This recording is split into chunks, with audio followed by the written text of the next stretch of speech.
शिक्षक वृंदांनी केलेली मेहनत निश्चित मित्रहो, आपण मागील 3 वर्षापासून काम करत असताना अत्यंत सुसंस्कृत शाळा आपण कशी चालवायची ही सगळी प्लॅनिंग आमच्या शिक्षक वर्गाकडून आपण करत असतो। आणि यानंतर मी सन्माननीय व्यासपीठाला सांगू इच्छितो की सर, माझ्याकडून वेगवेगळ्या ठिकाणातून या 3 वर्षापूर्वी विद्यार्थी आले। काहीला ज्या ज्या लेवलला जो विद्यार्थी असेल तो विद्यार्थी कसा एक चांगला प्रवाह आणायचं काम ह्या माझ्या सहकारी मित्रांनी केलेलं आहे। कारण की माझी शाळा नवीन असल्यामुळे वेगवेगळ्या ठिकाणाहून विद्यार्थी आले, त्यांचं बेस क्लिअर नव्हतं, त्यांचं फाउंडेशन क्लिअर नव्हतं। ते क्लिअर करून आज जो मराठी वाचत नाही तो आज इंग्लिश वाचनापर्यंत नेण्याचं काम हा स्वाभिमानाने मी सांगेल की माझ्या सहकारी सर्व शिक्षकांनी केलेलं आहे। आणि पुढच्या काळात मित्र, मला एक स्वाभिमानाने आपल्याला सांगायचं आहे की शाळेचा अध्यक्ष जरी मी असेल तर परंतु पालकाशिवाय माझा स्वाभिमान नाही। आणि तुम्ही जर माझ्याजवळ असाल तर मी मोठा राहील। म्हणून मी माझ्या सर्व शिक्षकांना सांगत असतो की मित्र, आपण ह्या कबाड कष्ट करणाऱ्या शेतकऱ्याचे मुलं आपल्याकडे आहात आणि हे शेतात मेहनत करून त्यांच्या मुलाची फीस भरून मी आज तुमची पगार करतो। त्या पगारीचा एक रुपयाची मेहनत, एक रुपयाचा पैसा हा त्यांच्या विद्यार्थ्याच्या ज्ञानासाठी ते लागावा, म्हणून आपण सदैव प्रयत्न केला पाहिजे। आणि मी तुम्हाला सगळ्यांना विश्वासाने सांगतो की तुम्ही जे माझ्या शाळेमध्ये शिक्षणासाठी जे खर्च करता ते शिक्षणासाठीचा खर्च पुरेपूर तुमचा एक रुपयाचा हिशोब देण्याचं काम मी वेळोवेळी करत असतो। कारण की महिन्यातून कमीत कमी 2 फोन आमच्या शाळेतून पालकाला जातात की तुमचा काय प्रॉब्लेम आहे, विद्यार्थ्यांमध्ये काय बदल केला पाहिजे, ह्या सगळ्या गोष्टीचा विचार मी निश्चित आमचे शिक्षक वर्ग करत असतो। यानंतर आज असे काही विद्यार्थी की जे आज चांगल्या प्रवाहात माझ्याकडे आलेले आहे आणि त्या विद्यार्थ्यांना मुख्य प्रवाहात नेण्यासाठी भविष्यात नीट असेल, जीई असेल, हे सर्व देण्यासाठी पुढच्या 11वी 12वीचं शिक्षण कसं चांगलं होईल, त्यांना फाउंडेशन कसं क्लिअर होईल, त्यासाठी मी मंचावरील मान्यवरांना सांगू इच्छितो की मित्र, आता पुढच्या काळामध्ये सर मी जेई नीटची तयारी 6वी पासून सेमीला सुद्धा फाउंडेशन देण्याची प्लॅनिंग येत्या काळामध्ये करणार आहे।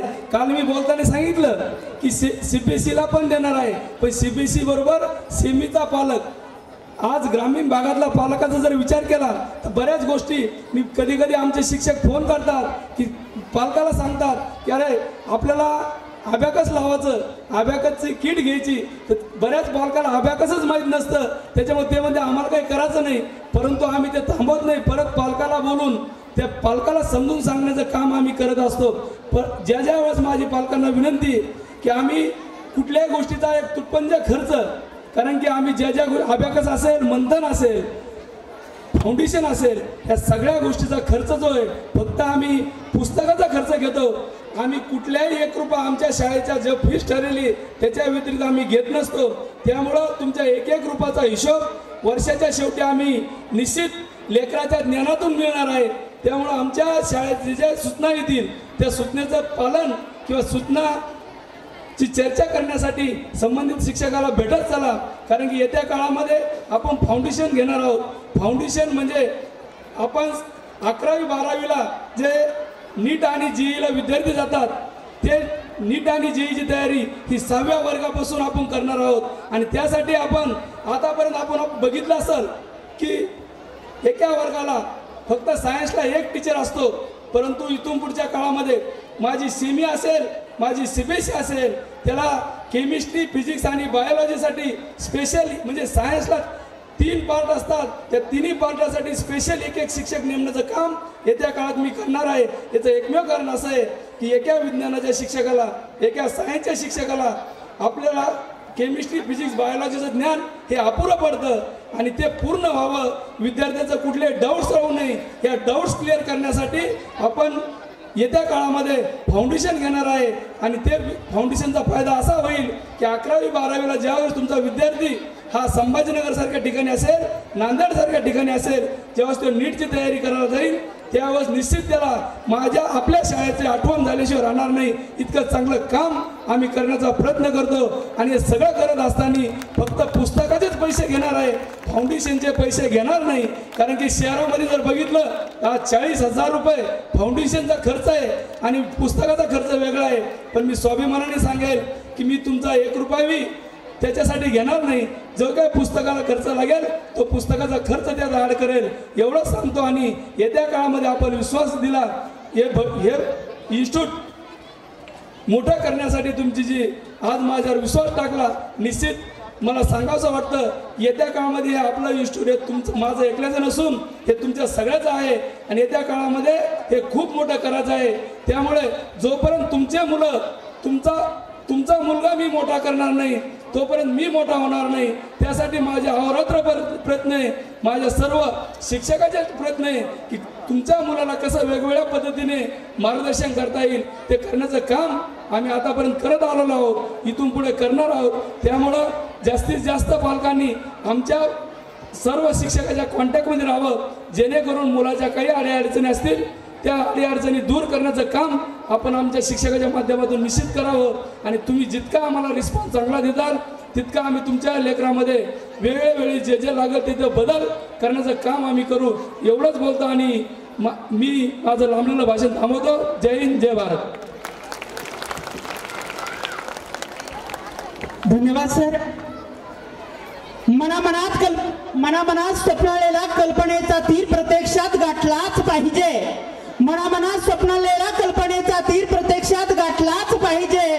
तुला आहे मला नाही हे सारं थांबलं पाहिजे. खरंच काहीतरी घडलं पाहिजे. शिक्षण क्षेत्रामध्ये काम करत असताना असं खरंच काहीतरी चांगलं घडून आणण्याची ज्यांची नेहमी उत्कंठता असते असे आदरणीय गोविंद चव्हाण सर, मी गोविंद चव्हाण सरांना या ठिकाणी आपल्याला शुभेच्छा देण्यासाठी आमंत्रित करतो. आदरणीय गोविंद चव्हाण सर. धन्यवाद. सन्माननीय व्यासपीठ, आदर्श ग्रुप ऑफ एज्युकेशन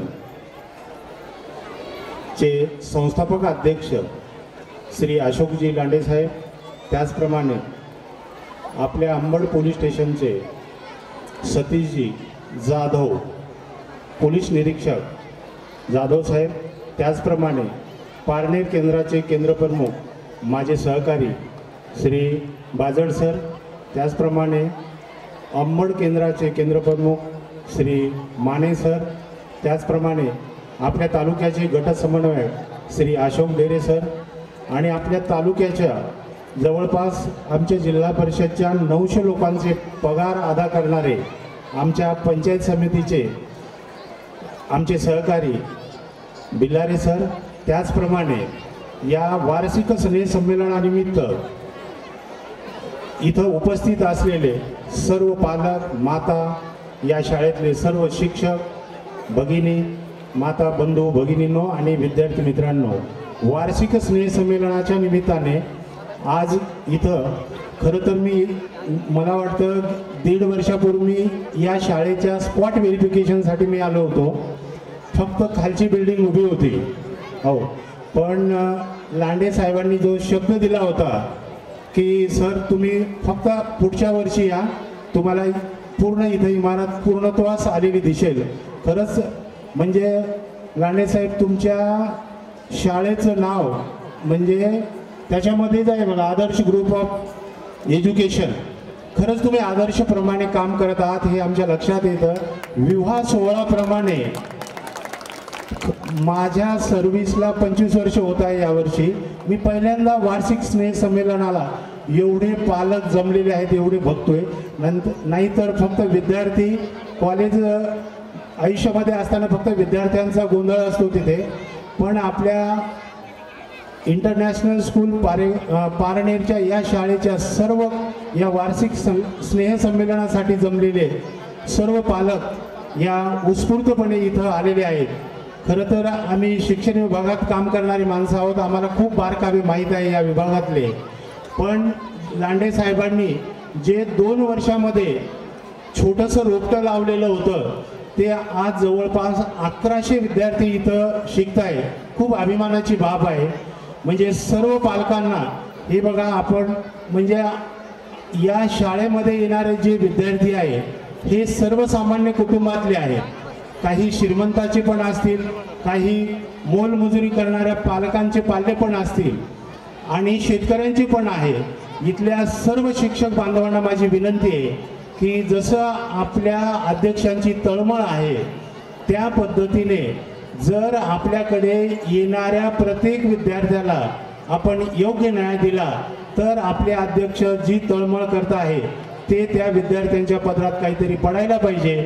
खरंच अशोक लांडे साहेबांचं कौतुक करावं, कारण वार्षिक स्नेह संमेलनाच्या निमित्ताने जर बोलायचं झालं, 4 भिंतीच्या आत वर्षभर विद्यार्थ्यांना आपले शिक्षक बांधव अध्यापनाचं काम करतात आणि या अध्यापनाच्या सोबतच विद्यार्थ्यांना किंवा विद्यार्थ्यांच्या अंगी असलेले जे सुप्त गुण आहे या सुप्त गुणांना वाव देण्याचं काम या जानेवारी महिन्यात, जानेवारी आणि फेब्रुवारी या महिन्यामध्ये या वार्षिक स्नेह संमेलनाच्या निमित्ताने विद्यार्थ्यांमध्ये जे विविध गुण आहेत, विविध गुणांना वाव देण्यासाठी वार्षिक स्नेह संमेलनाचं आयोजन केलं जातं. साहेब लांडे साहेब, एवढंच आम्ही आपल्याकडनं अपेक्षा करतो की आपल्याकडे जसं पालकांनी विश्वास दाखवलेला आहे या विश्वासाला कुठं तडा जाऊ देऊ नका. तुमचं जी पूर्ण इथली शेती आहे या संपूर्ण शेतीमध्ये येत्या 5 वर्षात कदाचित तुम्हाला संपूर्ण बिल्डिंगचं काम करावं लागेल, कारण या पालकांच्या अपेक्षाची पूर्तता करणं हे आपलं काम आहे. या वार्षिक स्नेह संमेलना निमित्ताने आम्हाला इथं आमच्या संपूर्ण पंचायत समितीच्या स्टॉपला बोलवलं आणि यथोचित या वार्षिक स्नेह संमेलनानिमित्त विद्यार्थी, पालक, शिक्षकांच्या समोर आमचं यथोचित मान सन्मान केला. त्याबद्दल मी लांडे साहेब आणि त्यांच्या संपूर्ण स्टॉफचा मनपूर्वक आभार मानतो आणि